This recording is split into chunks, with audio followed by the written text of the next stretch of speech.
What up lovely people, it's Spec here, and this is a tutorial on how to speedrun Runway 00 Agent using the tank, which will get you either 39 or 38, it just depends on which one of them you decide to stop.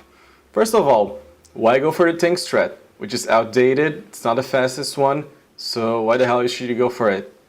It is a very simple strategy, it is not gonna be a long grind, it's easy to get a good pace, and it's not hard to complete as well if you know just where to aim the tank. As of today, it is still solid points on the rankings. 38 is like 88 points, 39 is like 75. And it's gonna take a lot of people going for the nade strat to push it down. So if you're looking for a basic PR on Runway 00 Agent, don't want to do like the hard grind for the nade strat, tank is what you're looking for. And also this is useful for full game runs, 00 Agent or 100%.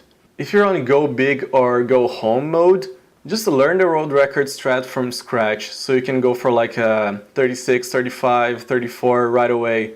But if you use the tank, 39 pace is what you'll get pretty much every single time, I'm not even joking. And for 38 pace, you'll just need a decent ratio when strafing to the tank, which will be most of the 2-0s and practically all of the 3-0s. The videos I used for this tutorial are my first completion, which was, of course, a 39, my 38, Ryan Cook's 38, which by the way is on widescreen, and my 39, which is on English and widescreen as well.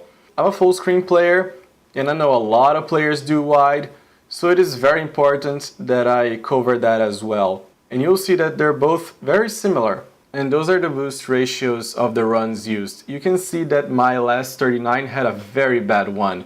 And this is how easy it is to get 39 pace. I also used a few examples outside of those runs. Onto the tutorial, I separated the whole thing into 5 parts, which are Strat Breakdown, Line to the Tank, Reverse Tank Movement, Shots, and Plane.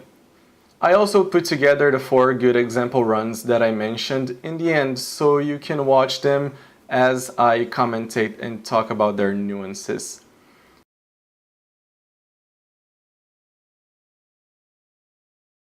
Enough with the intro, let's get down to business.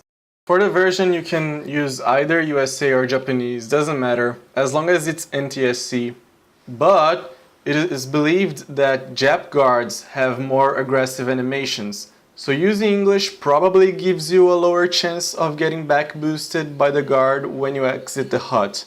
So if you have both, you're better off with English. I chose Jap because I just like it better, and I was failing 38s pretty consistently, so it's not a big deal if you decide to use it. I also suggest you use one of the 2.x control styles, which is either 2.2 or 2.4. I assume you have decent Goldeneye knowledge, knowing that you can start a level at full speed as long as you're holding strafe on the second controller through a decent amount of the cutscene. This is a fairly simple level, not many strafe changes, not even reacting to guards or external factors. Pretty straightforward, so it's very beneficial to use it. We're also gonna be driving the tank backwards. Therefore, there's no cruise control on the second controller.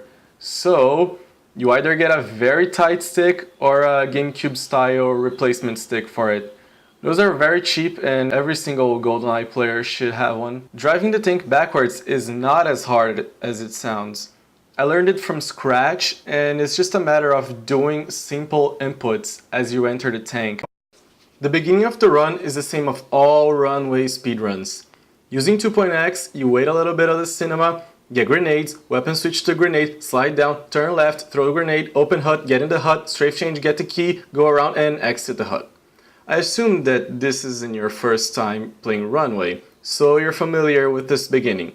If it is your first time playing it, I suggest you go get Agent and Secret Agent 23s, at least before moving to 00. So you hold up left on the second controller's analog, and there are 2 ways you can cut the cinema, enough for 2.x to build speed. You can watch the first one while holding down left on the first analog, cut when the subtitles show up, quick cut the second, wait a bit, go neutral, wait a bit more, switch to weapon, and then go down a slide. Or you can quick cut the first, watch the whole second, hold left towards the end, wait until you get the nades, then push down, switch weapon, and go down a slide. The first method is the best one because it guarantees you a good line right away, but 38 is not a tight time, so you can do either of them with no problem. I'm going to show you both methods with the HUD as well.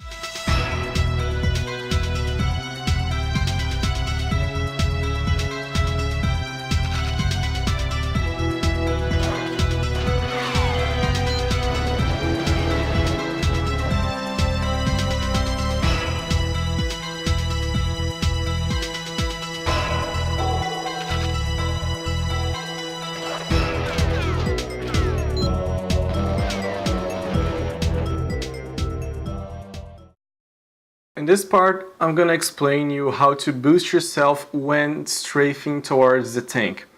The line itself is very simple. The wall corner is very far, so if you make a tiny deviation on your line, it's not gonna matter much.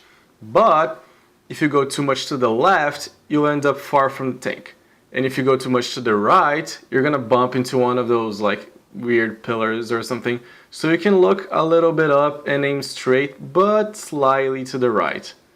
Now, while exiting the hut, it is very important that we don't get back boosted by the guard. And how do we do that? Reset and get lucky. If he does back boost you, your chances for 38 are pretty much over. But I suggest you play all of them so you can practice the tank line and the tank shots, which are also very key when going for this time. The first grenade we're gonna throw is a standard one before entering the hut. For the record, good grenade placements are right around here. You can try to change where you look and aim them, but I just throw them out of reflex and I get position number 1 fairly often. From there are 2 strategies you can do. You can enter the hut, do it normally, and on the way out, as you get boosted by the grenade, start priming a grenade right away, so you can throw it down and boost yourself one more time. The timing of this grenade is the same one of Runway Secret Agent 23, which you want to get boosted but not lose all of your health. It takes about 4.4 seconds for a grenade to blow up once you hit Z, so tightening up your prime time, it's more personal and feel than anything. For my grenades, I do a slow count to 3, then fast count to 8, throwing the grenade when it hits 8. I'm gonna show you that in a bit. Then, as you get boosted by this grenade, in case the second one, or not, you might miss it, start priming another one and do the same thing. Now, it is very likely that you're gonna get boosted by the guard when priming this grenade, which is a good thing because this guard gives you a very clean boost. Then your grenade's not gonna matter much, but that's okay because you're priming this one as more of a backup strategy than anything. The second strat you can do is, you can throw the grenade before the hut, go inside, then about here, start priming another one. Get the key, exit the hut, and now you have to look down but not fully, and when you get boosted out, you're gonna let go of the grenade. If you don't get boosted, just throw it around the same spot. See where the grenade fell and set yourself up to get boosted by it. Unless it goes too far away, of course. Don't go in the direction of the nade, otherwise you're gonna get killed, but rather go for a tiny bit distant, enough to be on its boost radius. The earlier you prime this grenade, the more look down you need when throwing it, because it's gonna explode sooner, naturally.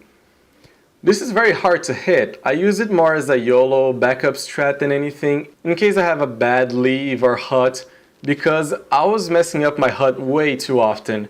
If you can practice this so that you can get clean huts all the time, absolutely go for it.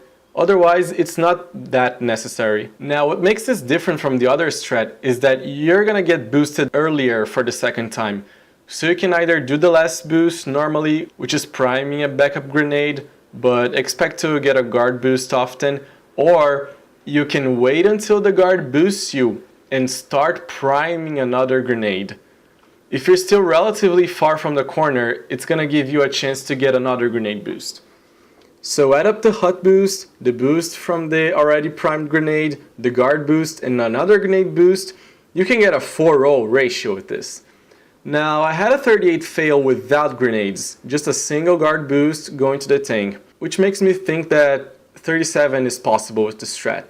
But that's probably very unlikely, and you're better off just learning the grenade strat and going for a better time. Here we're mostly aiming for a clean 3-0 run, but a 2-0 is fine as well.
Going over the tank part, you're gonna reach the corner, turn right, and then get in the tank. When you reach around the middle of its tip top, hit B. You can do a bit of a short mashing or tap twice a bit before, whatever works for you, as long as you get in the tank and don't exit it by over tapping B as well.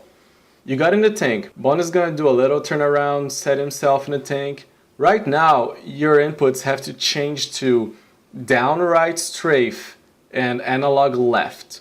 This is how you drive the tank on reverse or backwards, whatever you call it. Watch as the bottom part of the tank goes around, and when you see it's almost parallel to the bottom of the screen, but not quite, switch to down on the strafing controller or C button. It's very easy to copy from videos, by the way. You're gonna wait a little bit while holding down because the tank has to clear the corner of the left building. Then we're gonna tap down left very aggressively to line up the tank with the next corner. Then go back to down.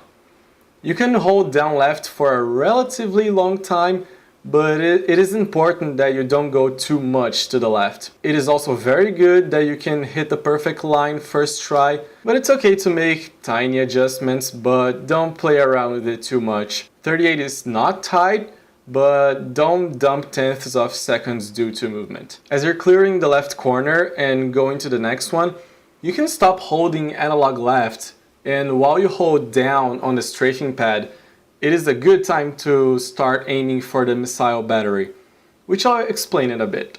As you reach the next corner, you're gonna tap down right to adjust your final line, which is a very important one, so it is key that you don't make too much tiny adjustments either. You wanna have almost a straight line parallel to the right wall, but slightly to the left. After all, we want to go towards the plane and not hit the barrels. You can see that the tank's lower part and the wall form a very slight angle. And if you get the angle right away, it also shows up in the snow. I like to call it a V-cut, which is just a reference to this slight angle that guarantees you a very straight line, but more to the plane and less to the barrels.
So you got the line right. It's time for...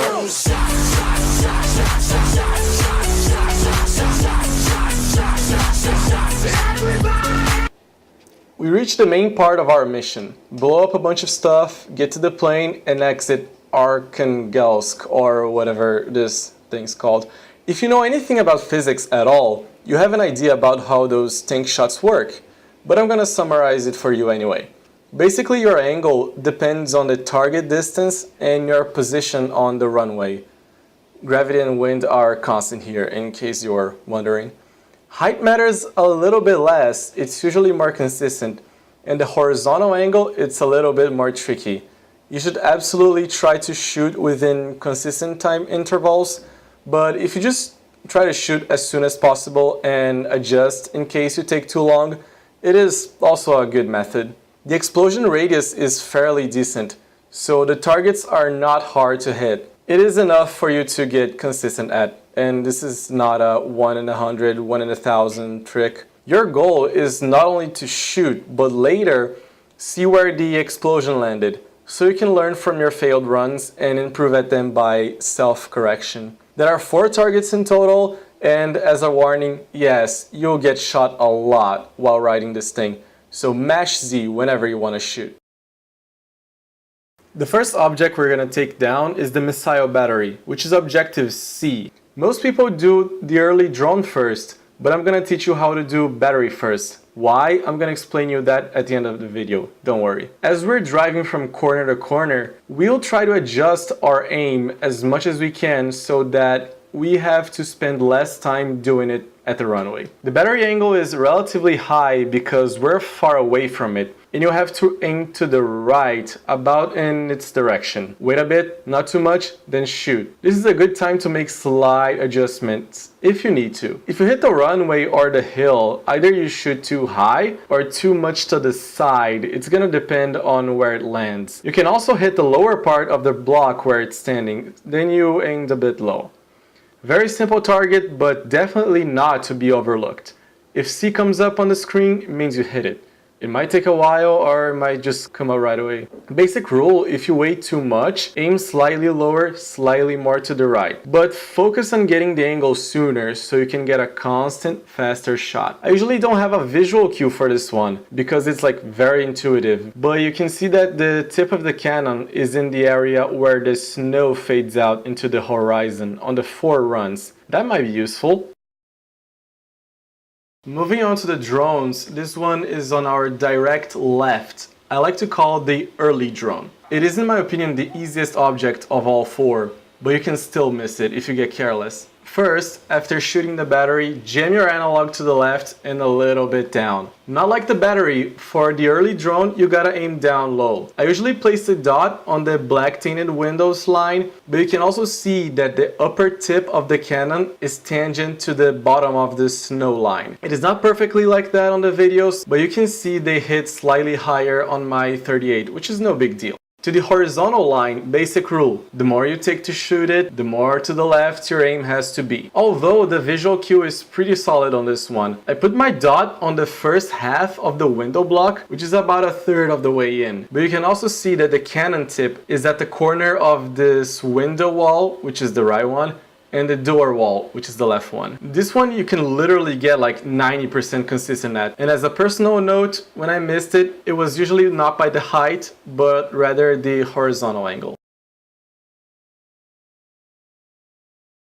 We're now at the 2 mountain drones, and we're gonna aim at the left one first. Now, if you took down the early drone and the battery fast enough, this is the one that it is worth it to spend a bit more time aiming for it, because it's so far away and not intuitive at all. This is the only one that I actually use the cannon tip as a visual cue, because when I reach a certain distance, I can see a tiny dot from far away on my TV, which is the left drone. So I can just place the cannon tip slightly below its level and a bit to the left and shoot. This little spot is almost impossible to see on my recordings if you don't know where to look for. Although that's expected because I use normal cables and not S-video. But I found a very solid visual cue, which is when the tip of the tank covers this little beak of the white hill. but not entirely. Also, I got kind of lucky because on my English 39, I go a little bit higher on it. And when I reach the plane, you can see that I hit the upper block of the drone window, which is evidence that this visual cue has good potential. This is the trickiest of the shots, but very doable. On the later parts of my session, I was getting B completes all the time, so you can get good consistency at it. The right drone, the last one. It is a very intuitive one. You'll usually know whether or not you hit it as the rocket flies towards the mountain. I place my dot slightly below its level and shoot it a little bit to the right. The general rule apply here a lot. The more to the left you are, also the further you are, the more to the right you have to aim. It is not a huge looking difference, but the most significant one. When you're farther or more to the left, you're practically aiming at the hill. But if you have a more straight view of this drone, the right angle is super small, so that when you miss it this way, the rocket usually goes past it. And not like the first case, where you'll miss it a lot more by hitting the hill. Just to mention it as a visual cue, you can see that the whole tip of the tank is above the snow line. The bottom of the tip is tangent with the upper snow boundary. But this is so easy to self-correct that you'll end up with one of your own in no time. But remember, do not overlook it. This is the last drone. This is the one that you have to clutch when you're on a 38 pace run so that it completes.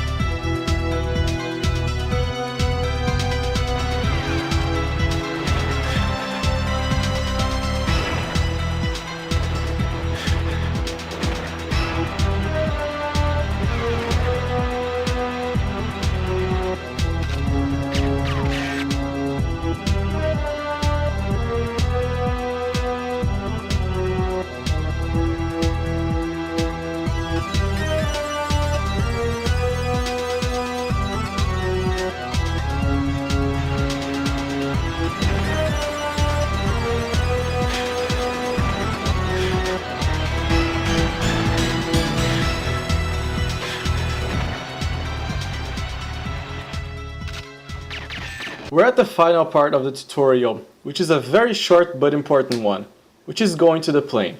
You're gonna park the tank near the plane, just enough so you can hit the ending trigger as soon as possible. Not too far, but not running it over. As you hit B to get out of it, you're gonna switch from down to either left or right strafe. I do a lot of right strafe, but Cook does it left, and he gets to the plane way quicker. Probably way faster than all my runs. It's all about taking the shortest path to it. As you're landing on the ground, mash B to end it. Do it as soon as possible, but not too soon, otherwise you're gonna re-enter the tank. This whole ending, parking the tank, switching strafe, it is very easy to copy from videos. So if you see a B complete as you reach it, then the cutscene comes up, all you gotta do is hope that it's a 38. The runs now. This is a my 39, which was my first completion like ever. It took me way too long. You don't have to do any other shooting bullshit, by the way. This is just 2.4 swag. So the nade key, missed the boost, started priming, missed it too. Not even a guard boost. This was a like 0-0 run, like textbook, when you just miss everything. Go then, back strafe the tank. Have to adjust the line a little bit, no biggie. Then point to the thing, bam. This one really easy. This one, the third one was really clumsy. Like I kind of didn't know what I was doing in this point with all those. Like I didn't have any visual cues or anything. Damn, 39. Yay! So much for a first completion. This is my 38, the only one so far. Again, all those 2.4 BS. Got stuck, so prime. Try to save the run. Got boosted. Really good grenade placement for the Hail Mary strat. I also primed the third one. Like, I just wasn't thinking. All I was thinking was like, save the run. And go, turn. Good line, like just a tiny adjustment. This aim is so good too, like right on the spot, right on the shadow. It's right 1-2. Now I was aiming way better. You see like how far I was pretty fucking far from the plane when I did the last shot. I knew you had a really good shot, and bam, 38, easy peasy. This is now Ryan Cook's 38. He does 1.2, so he just blasts through the scenes. Hut, nade. His nade angle is kind of weird. He also primed in the hut, and he throws like to the right. This is really weird. Those bouncy nades. He went for the backup nade, but didn't get it. The guard hit him first. I think he turns a lot here. Like, yeah, I'm pretty sure he's turning quite a lot. He starts to aim height after he turns, but to the right too. This one he takes quite a lot of time, so he has to reposition. Both last drones are really clean. See, this one is more to the right than mine, because he's near the plane. Hell yeah. This is now my dupe. No, not dupe. First completion, I mean, in English. Just because I wanted to have it, and I wanted to play English, also with the other 2.x start. This is what the good guys do. This is what the big boys do. Yeah, really clean. So I didn't even prime. I was just, wow, look at this shit. Got hit by the guard like complete garbage. Oh my god, 39 is so easy. This is ridiculous. Okay, let's go. I think I went too much to the right, but I turned to the left sooner. Battery aim, really good. More to the right than I think.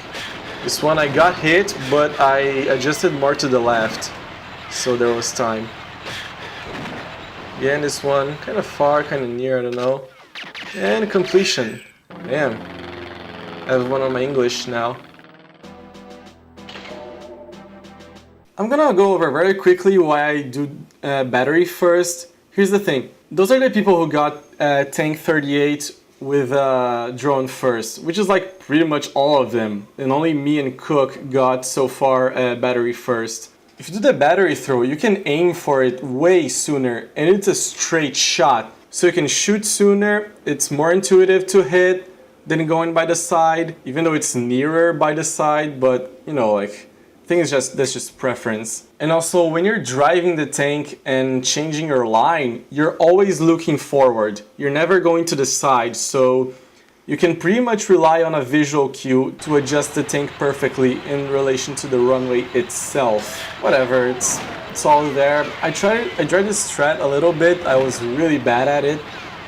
So here, like, 2 takes where I hit the first drone and a battery throw. Didn't even hit the others. I didn't want to go further because, like, I don't know, stupid strat. And this is the end. I hope you enjoyed the tutorial, and I hope I make your 38 tank strat grind way shorter than it was for me.